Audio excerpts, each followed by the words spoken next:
we are looking at module 2 of the course, and we are going to look at solar drying technologies available for mango food processors and farmers.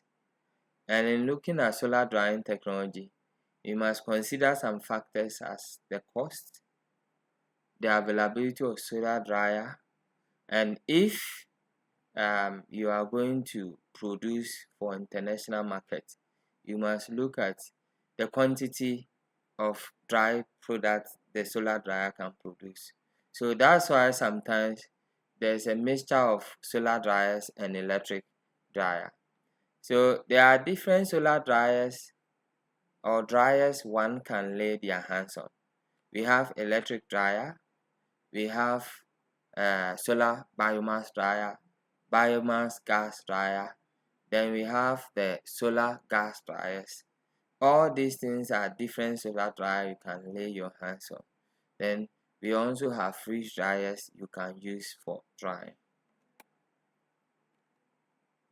Now, solar drying is a method that have been used from ages, so it's not something new. But over the years, we have improved on it as a result of technology. So now we have solar dryers made with polycarbonate material, and we have solar dryers made with poor material. So if you want to go into processing, you must understand these things in order to help you dry efficiently and dry quality materials.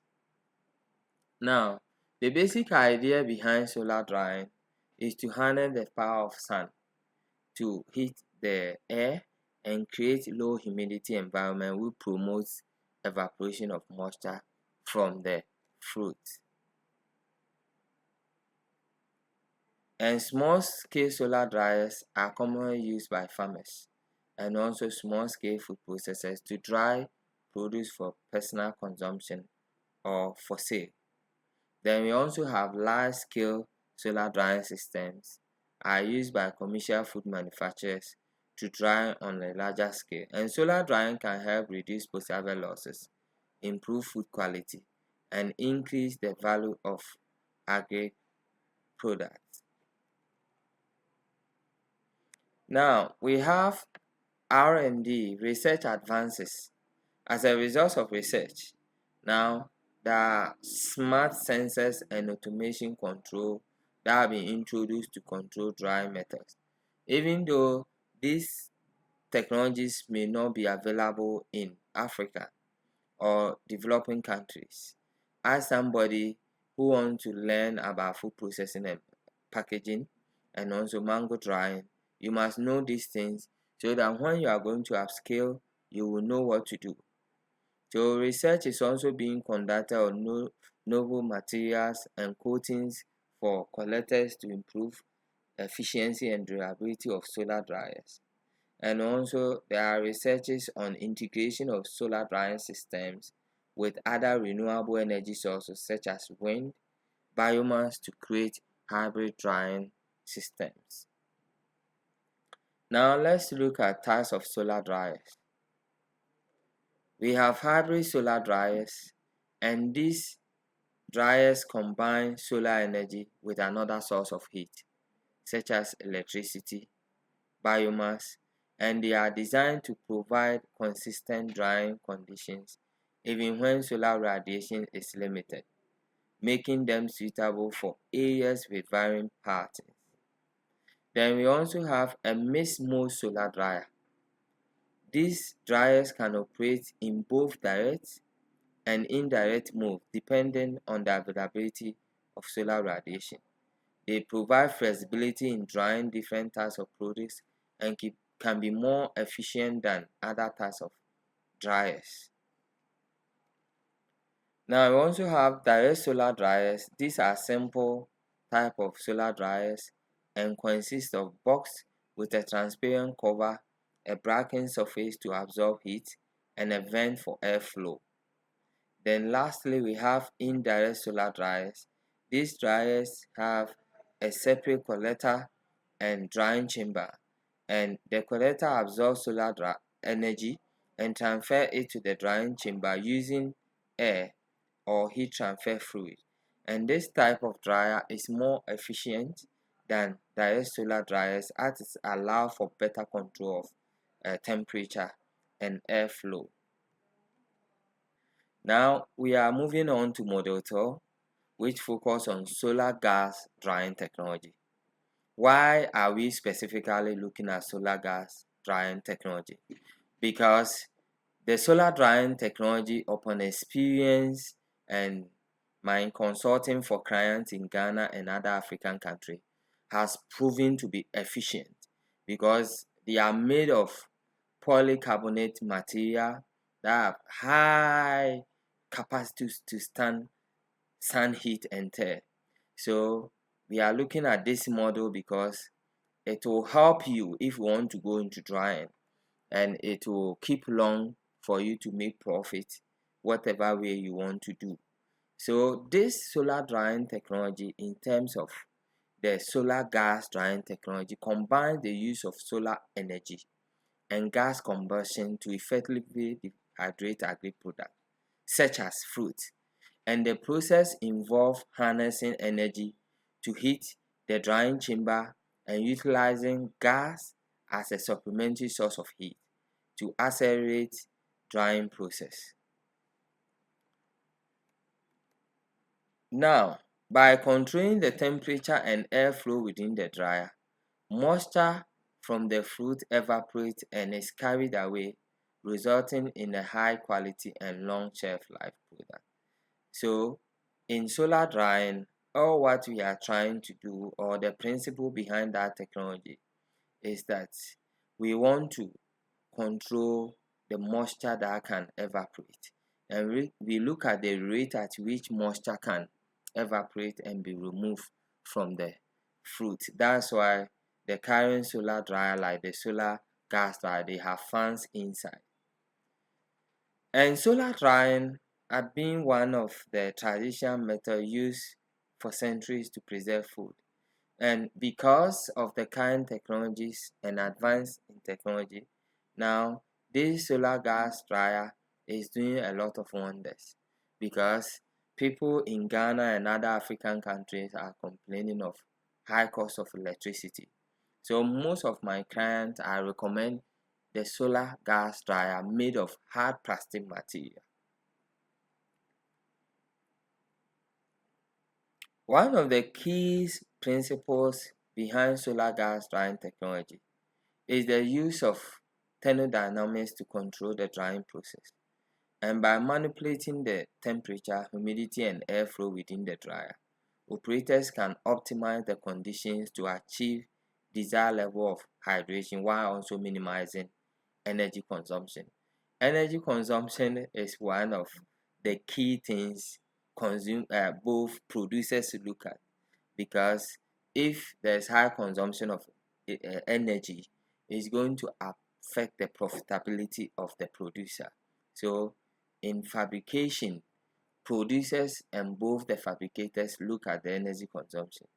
But integration of gas combustion further enhances the efficiency of the system by providing additional heat when solar radiation is insufficient or insufficient. Now, practical application of solar dryers. This technology is useful for small-scale farmers looking to extend shelf life of their produce and reduce preserver losses. In addition, it can help increase demand for dry fruit in market. And solar gas dryer technology is a promising solution for dehydration of agri-produce such as mango fruit. And by combining the solar energy and gas, this technology offers an efficient, cost-effective, and environmentally friendly method for preserving food. Now, upon experience, I have seen that when you use the solar technology, you are going to cut down electricity costs.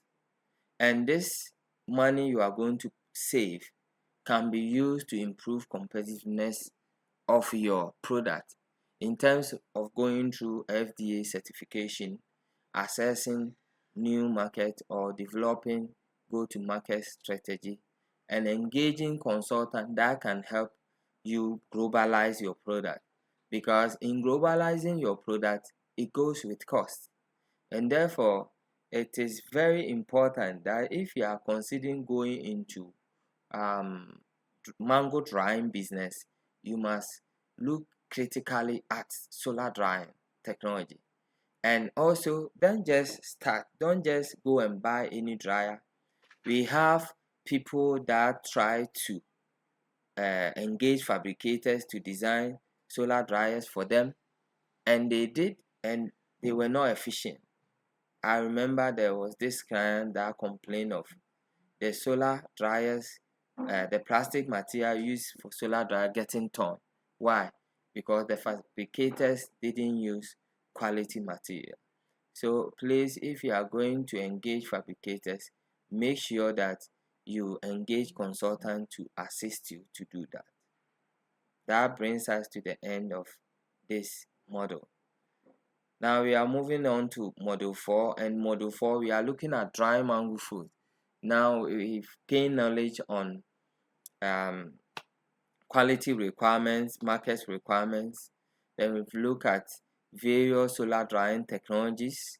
Then we look at the solar hybrid gas dryer because it has been found to be most efficient and cost effective per experience.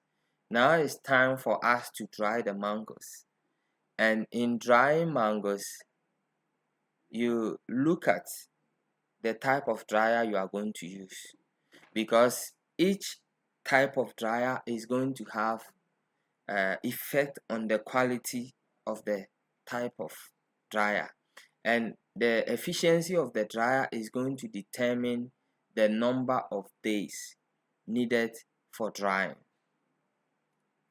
So in drying, you first have to consider the characteristics of the mango fruit suitable for processing or drying.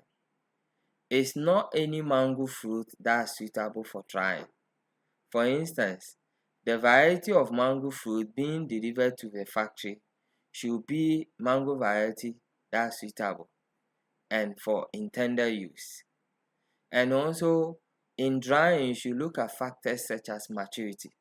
The level of maturity of the fruit at reception depends on the duration of storage expected at the fruit store and the final product. Another thing you look at as characteristics of mango fruit suitable for drying or processing is the ripeness. As you have been told, the correct wrapping stage for ripening is the 4th stage of ripening, but this differs from variety to variety. For instance, it differs from Kate and Kent mangoes. It means that the Kate mangoes have different ripening characteristics as compared to Kent. Yeah. Then the other thing you look at is the presence of injuries to the mango. Fruits with physical injuries may not last at the factory until they are processed, or even if injury does not immediately affect the product quality.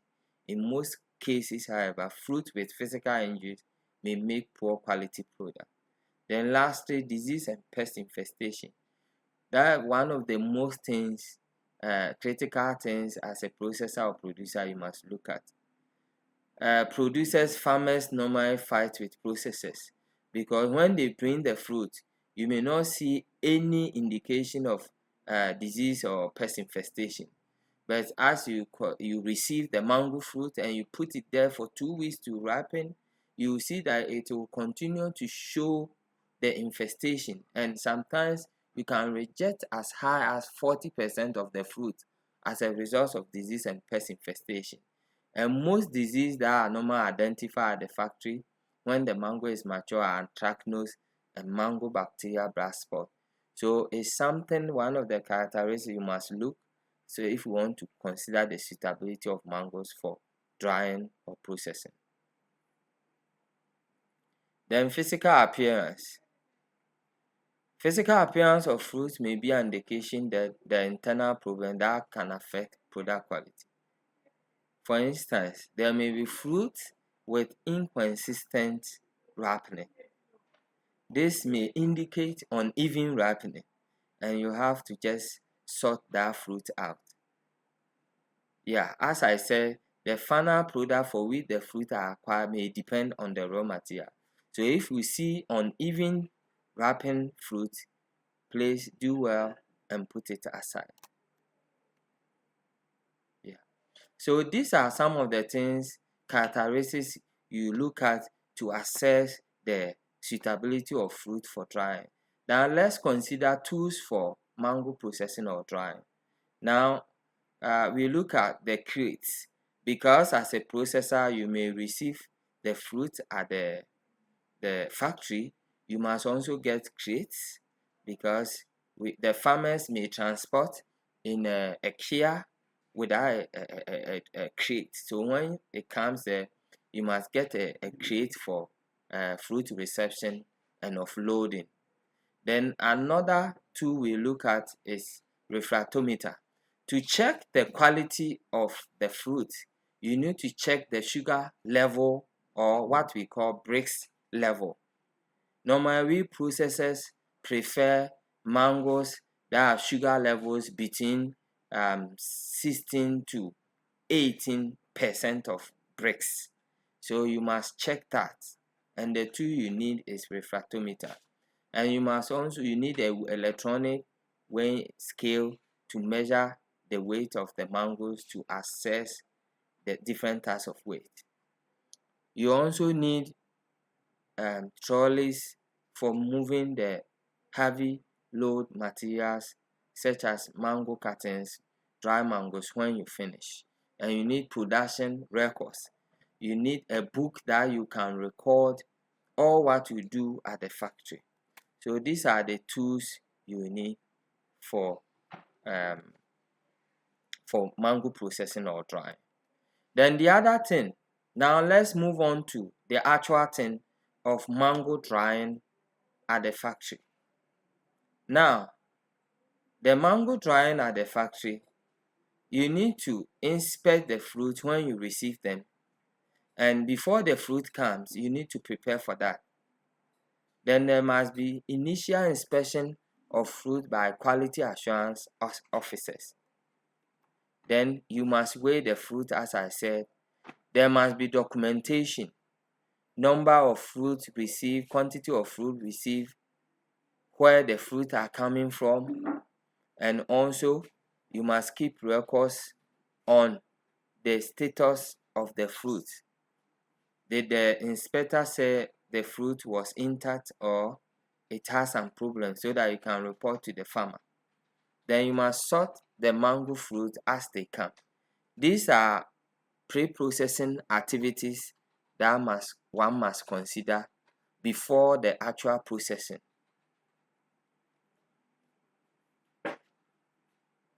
Now, steps for receiving mangoes fruit at the factory.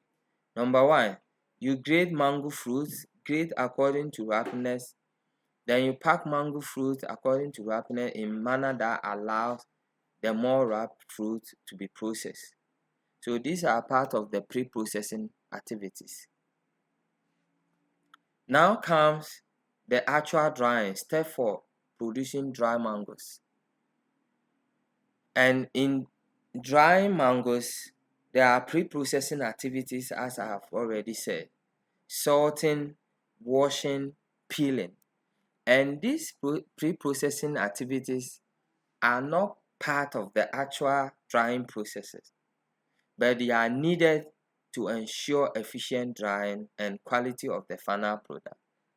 So what you do is you have to sort the mangoes with the right ripeness and good physical condition are selected. Then washing, after that, fruit are washed in a bowl with water, with brush, and with a fruit washer. We also do peeling. Fresh fruit, mango fruit are peeled with a wide peeling knife. You can get that one from Melcom. You also have a manual mango peeler, or you can use your knife. All these things are pre-processing activities. Then as you get near to the main processing activities, you have to cut and slice the mangoes. And cutting fruit are sliced in 2 mm thick slices. 2 mm thick. I'm not talking about the length. I'm talking about slicing according to 2 mm thickness. Then after slicing, you need to do blanching. Blanching is where the sliced mangoes are treated in hot water for 1 minute or with 50% concentrated lime juice for a maximum of 10 minutes. And you are doing all these things to reduce enzymatic work, reaction, or biochemical reaction that affects the quality of the mangoes. Because if we don't treat the mangoes in hot water or with lime juice, some of the mangoes when you are slicing may go brown, and that is what we call oxidation. Oxidation is when the mango fruit, the cut mango fruit, without putting it in the dryer, react with oxygen, and this causes browning. Then, after blanching, you move on to drying. And in drying, mango are located in the dryer, and the operating procedure of the dryer is followed. Now, when I say operating procedure, after when you have loaded the mangoes in the dryer, you have to set the temperature and you have to set the time. Normally, I dry my mangoes at a temperature of 80 degrees Celsius for at a time of 20 hours. Normally, the time range from 15 hours to 24 hours, but the time goes hand in hand with the temperature. The higher the temperature, the lower the time, and the higher the time, the lower the temperature. But we have a required time and temperature for which mango should be dried. After drying, the next thing you do is packaging. And before packaging, sometimes dry mangoes, we do sorting because some mangoes may not be in uniform shape or size. Some may have different lengths, dry mangoes. Some may have different colors after drying. So you have to do sorting and choose the right ones as market demand and do your packaging. So dry mangoes are packaged in either transparent or opaque plastic materials. And in Ghana, we have different materials depending on the market where you are sending your dry fruit. So we have the zip transparent rubbers that we buy from those who sell plastic rubbers. Then we also have pouches with coated aluminum foil. Then we also have the paper bags. For sustainability sake, we have the paper bags made with paper. So if you are going to package, you must understand why you are selecting a certain packaging material over other, and know that it's the market that determines the types of packaging material you are going to choose. Then afterwards, after when you have packaged your mangoes, the last thing you do is storage and distribution. Finished produce are kept in clean, dry room away from heat and moisture prior to distribution. So normally what we do is, when you are storing your mangoes, know that we have storage at room temperature, and you can also store your mangoes in a fridge or freezer. Now when you store in a fridge, it's going to last for 6 months, but in a freezer it can stay there for 1 year. But know that whatever storage methods you undertake may affect the profitability of your business. So you can produce the quantity needed by the market and sell. Thank you.